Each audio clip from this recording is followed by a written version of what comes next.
তো তুমি যে বোতল করাচ্ছ এগুলো তো অনেক পরিশ্রমের কাজ এই রোদ্রের মধ্যে, এটা না করে এমনি অন্য কোনো কাজ করতে পারতো না? পারি না। আচ্ছা আমরা তো বলি যে শিশু শ্রম বন্ধ করুন, আসলে কি শিশু শ্রম বন্ধ করা যাবে? অবশ্যই করা যাবে। জীবনও যাবে না। কেমনে যাবে?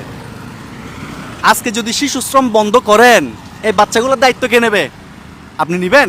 আমি তো নিব না। আপনি একে আপনার ঘরে ফালবেন, খাওয়াবেন? না আমি তো পারবো না। তো আমরা যে বলি শিশু শ্রম বন্ধ করেন, শিশু শ্রম বন্ধ করেন, শিশু শ্রম বন্ধটা করবেন কেমনে?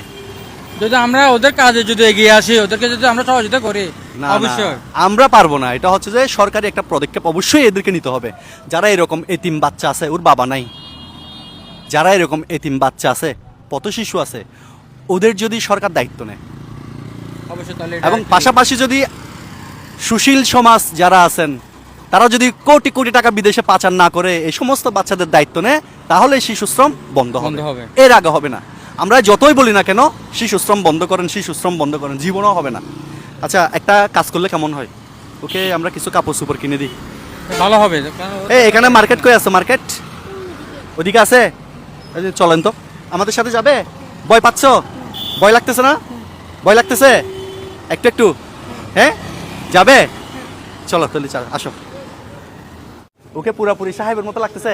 হ্যাঁ, হ্যাঁ? এখন তো একদম স্যারের মতো লাগতেছে। পুরো সাহেবের মতো লাগতেছে না? হ্যাঁ, একদম সাহেব।